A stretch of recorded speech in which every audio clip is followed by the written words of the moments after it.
Kasus pencurian motor menimpa seorang driver ojek online atau ojol di Makassar, Selasa 30 September 2025.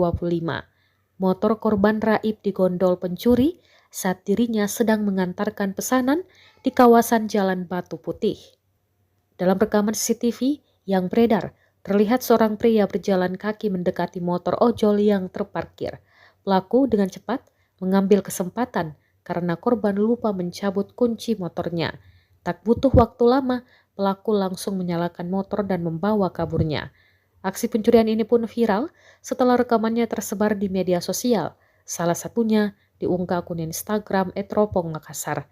Hingga kini belum ada keterangan resmi dari pihak kepolisian terkait identitas maupun keberadaan pelaku.